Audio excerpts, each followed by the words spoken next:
वही समझेंगे हम कैसे करना है। ये डेल्टा की पूरी कहानी आ गई, सही है, और डेल्टा का फेजर डायग्राम। ठीक, अब इस पे एक न्यूमेरिकल है आपका, प्रॉब्लम देख लीजिए, सिंपल प्रॉब्लम है। 300 ओम रजिस्टर्स है ना, 300 ओम के रजिस्टर हैं, are connected in star, star में कनेक्ट है, एक्रॉस 400 वोल्टेज, 415 वोल्ट यानी 415 वोल्टेज थ्री फेज सप्लाई है। ठीक, calculate line and phase values and power. Simple numerical देख लेते हैं क्या है। 300 ओम के रेजिस्टेंस है, तो 300 ओम के रेजिस्टेंस है, स्टार में कनेक्टेड है, तो एक रेजिस्टेंस, दूसरा रेजिस्टेंस और तीसरा, ये तीनों स्टार में कनेक्टेड।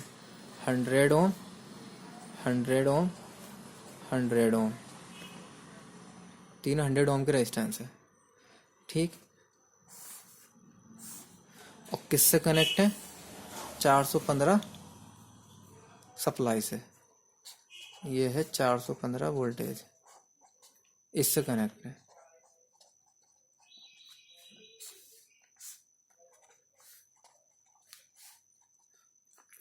मतलब आपका ये क्या है, फेज वोल्टेज हो गया, सॉरी ये रेजिस्टेंस है आपका। ठीक, आपको दिया हुआ है तीन रेजिस्टेंस 100 ओम के, और सप्लाई कितनी है? 415 वोल्ट है। ठीक, अब ये 415 जो वोल्टेज है, लाइन वोल्टेज है आपका, क्योंकि लाइन में तो वोल्टेज दिया हुआ है, लाइन वोल्टेज है आपका, लाइन वोल्टेज ये रहा। ठीक, अब आपका फेज वोल्टेज कितना होगा? तो फेज वोल्टेज ये आपको निकालना है यहाँ पर, तीनों में फेज वोल्टेज कितना होगा। तो स्टार में आपको पता है कि line voltage is equal to √3 phase voltage होता है। लाइन वोल्टेज कितना दिया हुआ है? 415 √3 फेज वोल्टेज, तो फेज वोल्टेज कितना हो जाएगा? 415, या √3 नीचे आ जाएगा, तो यहाँ पे बचेगा फेज वोल्टेज। तो ये आपका फेज वोल्टेज निकल कर आ गया। ठीक है, डिवाइड कर लेना कैलकुलेटर से, तो फेज वोल्टेज आपका आ गया। अब इसमें फेज वोल्टेज आपको यहाँ से यहाँ तक मिल गया, और इसमें आपको रेजिस्टेंस भी मिल गया 100 ओम, फेज वोल्टेज भी है, रेजिस्टेंस भी है, करंट मिल जाएगी। लेकिन करंट कौन सी मिलेगी? फेज करंट, क्योंकि फेज में करंट निकालना है आप। तो phase current is equal to क्या होगा? Voltage upon resistance. वोल्टेज कितना है आपका? 415 अपॉन √3, और अपॉन रेजिस्टेंस कितना? 100। तो इधर से फेज करंट मिल जाएगी आपको, फेज करंट भी मिल गई, डिवाइड कर लेना। अब आता है लाइन करंट, तो स्टार में लाइन करंट और फेज करंट बराबर होती है, और फेज करंट जो अभी आपने निकाली है, तो इस हिसाब से लाइन करंट भी मिल गई। सबसे पहले देखिए, आपके पास लाइन वोल्टेज 415 दिया था, लाइन वोल्टेज से फेज वोल्टेज निकालना है, तो लाइन वोल्टेज √3 फेज वोल्टेज के होता है, तो यहाँ से हमने लाइन वोल्टेज की वैल्यू रखी और फेज वोल्टेज निकाल लिया। जब फेज वोल्टेज निकाल लिया तो करंट क्या है? V/R होती है। तो R किसका था? फेज का था, फेज का R दिया हुआ है, फेज वोल्टेज भी आपने निकाल लिया, फेज वोल्टेज आपने निकाल लिया। ठीक, और फेज का रेजिस्टेंस भी दे रखा है, तो फेज का वोल्टेज, फेज का रेजिस्टेंस मिल गया, तो फेज करंट भी आपको मिल जाएगी, दोनों का अपॉन करके V/R से। और जब फेज करंट मिल गई तो लाइन करंट क्या होगी आपकी? फेज करंट के बराबर होगी, इसको डिवाइड करके निकाल लेना। तो अब बात आती है पावर की, तो पावर क्या है? P is equal to VL √3 VL IL cos phi. तो P is equal to √3, VL की वैल्यू कितनी है? 415, इंटू IL की वैल्यू फेज करंट के बराबर कितनी होगी? इसको डिवाइड कर लीजिए, 415 अपॉन √3, 100/1 है तो 1/100, यानी नीचे 100 आ जाएगा, और डिवाइड कर लें इसको, जो भी इसका आएगा 100 से 4.15, और √3 करके डिवाइड जो भी आएगा करें, यहाँ पे जो भी वैल्यू लिखनी है आपको। ठीक है, और cos फाई की वैल्यू हो जाएगी 1, क्योंकि रेजिस्टेंस के केस में cos फाई की वैल्यू 1 हो जाती है। और फिर इन सब की मल्टीप्लाई कर लें, तो आपका आंसर जो भी आएगा कैलकुलेशन करने के बाद कैलकुलेटर से, वो वाट में आएगा। इनकी यूनिट लिखनी जरूरी है, पावर की यूनिट वाट है, यहाँ वोल्टेज की यूनिट वोल्ट लिखनी है, यहाँ करंट की यूनिट एम्पियर जरूर लिखनी है। भाई इतना सा काम है, कुछ भी नहीं है। 7 नंबर का क्वेश्चन, आपको 3 रेजिस्टेंस दिए उसने 100 ओम के, और कहा स्टार में कनेक्ट है, तो हमने तीनों रेजिस्टेंस को लिया और स्टार में कनेक्ट कर दिया। फिर उसने कहा कि उनके 415 वोल्टेज सप्लाई दी है, तो 415 वोल्टेज सप्लाई दे दी। ठीक, तो 415 जो दी है वो VL हो गई लाइन वोल्टेज, क्योंकि दी गई है तो लाइन वोल्टेज हो गई। जब लाइन वोल्टेज आपको मिल गया तो आपने line voltage is equal to √3 phase voltage होता है किसमें, स्टार में। तो यहाँ से आपने फेज वोल्टेज निकाल लिया। अच्छा, फेज वोल्टेज निकाल लिया आपने, तो फेज वोल्टेज भी आपके पास है, फेज का रेजिस्टेंस पहले ही दे रखा था, तो फेज करंट निकल आएगी V/R से। फेज करंट आ गई। तो अब आती है आपकी line current. Line current phase current same होती हैं, तो लाइन करंट भी आ गई।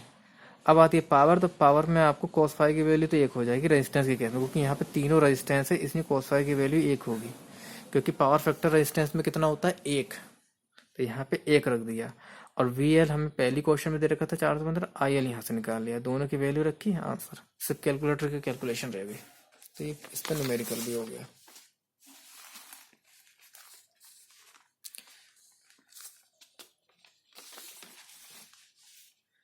अब आता है transformer. What is transformer? Transformer एक स्टैटिक डिवाइस है। स्टैटिक डिवाइस का मतलब यानी ये मूवेबल नहीं है, ये घूमती नहीं है, इसमें कोई घूमने वाला पार्ट नहीं है। ऐसा नहीं है, जैसे मोटर होती घूमती है, वॉशिंग मशीन है उसमें घूमते रहता है अंदर से, ठीक है ना। जितनी मशीनें होती हैं उसमें कहीं मोटर से कोई ना कोई चीज़ घूम रही है, ऊपर नीचे के मूविंग पार्ट होते हैं ना आपके। कोई कटिंग मशीन है तो उसमें भी कोई चीज़ घूम रही है। इसमें कोई चीज़ घूमती नहीं है, कोई चीज़ इधर से उधर नहीं होती है, स्टैटिक डिवाइस है, एकदम जो रखी है, इसके अंदर कोई मूवेबल पार्ट नहीं है। इसी वजह से इसमें कोई मैकेनिकल लॉसेस भी नहीं है, कोई विंडेज लॉसेस भी नहीं है। विंडेज का मतलब जो हवा से फ्रिक्शन होता है, क्योंकि जब कुछ घूम ही नहीं रहा हवा से फ्रिक्शन कहाँ से होगा, और मैकेनिकल लॉसेस होंगे ही नहीं, क्योंकि जब कोई फ्रिक्शन ही नहीं हो रहा। कोई चीज़ घूमे तो किसी चीज़ से रगड़ेगी, कोई बेयरिंग वगैरह में फ्रिक्शन वगैरह होगा, तो वो लॉसेस भी नहीं है। तो स्टैटिक डिवाइस है। दूसरा ये क्या करती है, ये आपकी इलेक्ट्रिकल एनर्जी को ट्रांसफर करती है एक बाइंडिंग से दूसरी बाइंडिंग पे। इसकी एक बाइंडिंग है और एक दो बाइंडिंग इसमें है, एक बाइंडिंग ये है, एक बाइंडिंग ये है।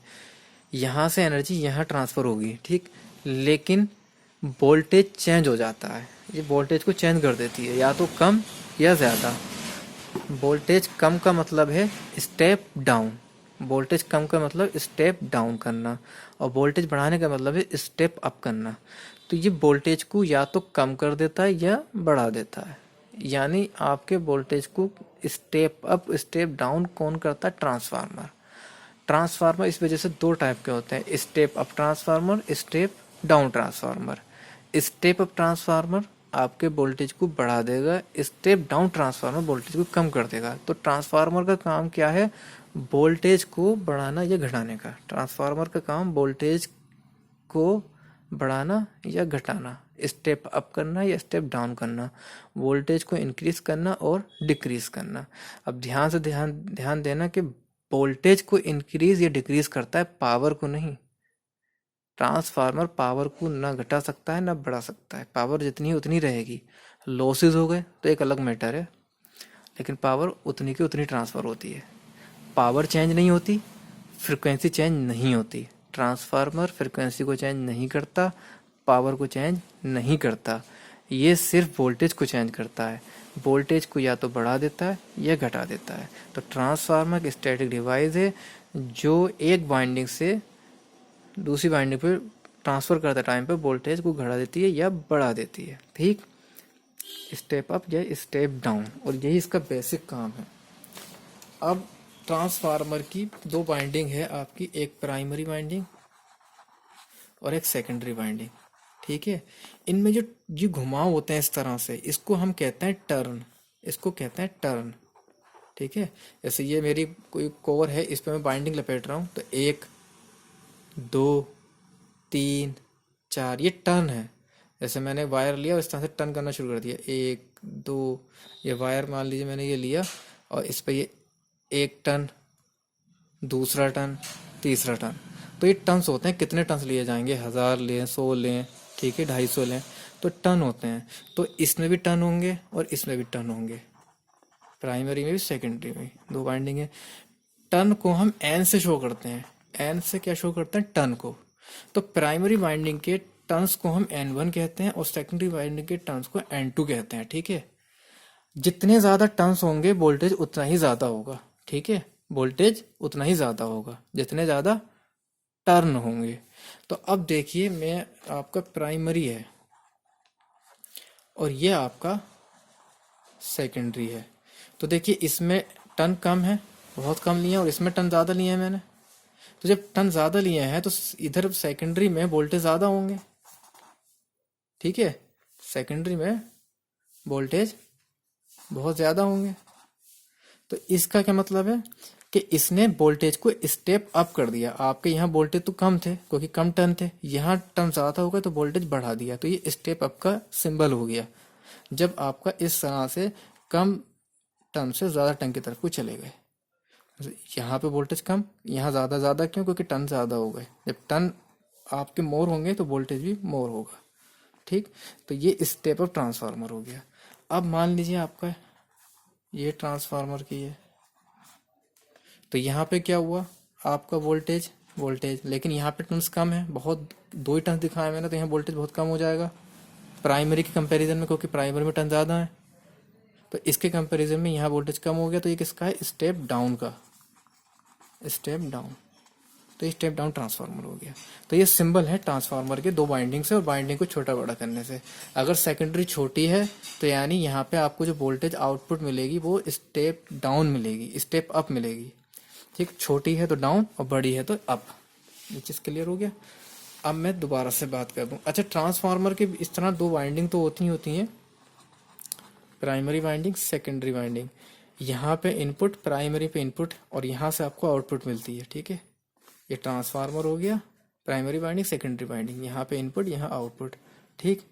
अब आउटपुट पे देखना है आपको, अगर वाइंडिंग में टर्न ज़्यादा है तो वोल्टेज ज़्यादा होगा, यानी स्टेप अप हो गया। और अगर टर्न कम है तो वोल्टेज भी कम हो गया, तो आउटपुट कैसे हो गया आपके? कम हो गए, तो स्टेप डाउन ट्रांसफार्मर हो गया, ठीक। इसी ट्रांसफार्मर के बीच में तो लाइनें खींची जाती हैं, और ये लाइनें बताती हैं कोर को। कोर मतलब एक वो आयरन का पीस जिससे बाइंडिंग लपेटी जा रही है, ऐसे करके। जैसे ये तार है मेरा, तो तार किसी चीज़ पे लपेटूंगा ना मैं, इसको क्या कहते हैं, इस तरह से। तो ये जो कोर है इसको 2 लाइनों से शो कर दिया, ये वाली कोर जिस पर मैं इसको बाउंड कर रहा हूँ, ठीक है।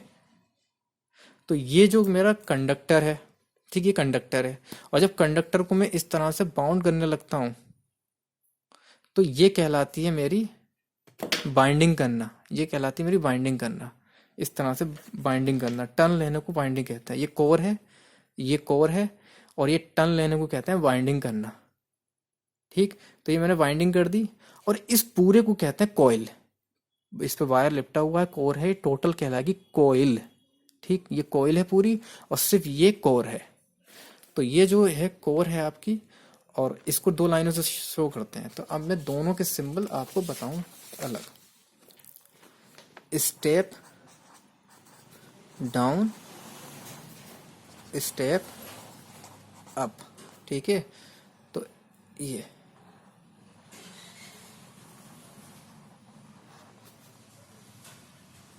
कोर आ गई, ये प्राइमरी वाइंडिंग, और ये सेकेंडरी वाइंडिंग। ये डाउन हो गई वोल्टेज, क्योंकि आउटपुट पर टर्न कम है तो वोल्टेज कम हो जाएगा, डाउन हो जाएगा। और स्टेप अप का मतलब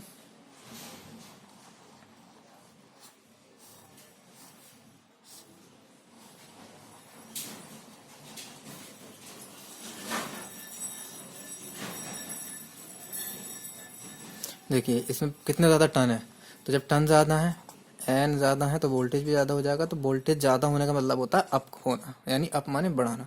तो ये स्टेप अप ट्रांसफार्मर हो गया। तो ये इसके तो ट्रांसफार्मर क्या है? एक स्टैटिक डिवाइस है जिसमें वोल्टेज को या तो ये कम करता है इनकेस, या डाउन करता है, ठीक है। अब ये किस प्रिंसिपल पे वर्क करता है? ट्रांसफार्मर किस प्रिंसिपल पे वर्क करता है? तो ये है म्यूचुअल इंडक्शन के प्रिंसिपल पे वर्क करता है। म्यूचुअल इंडक्शन के मतलब वही जो मैंने अभी बताया था आपको। ये एक बाइंडिंग है आपकी, एक कोयल, या आपकी एक कोयल है, 2 कोयल है इस तरह से, ठीक है।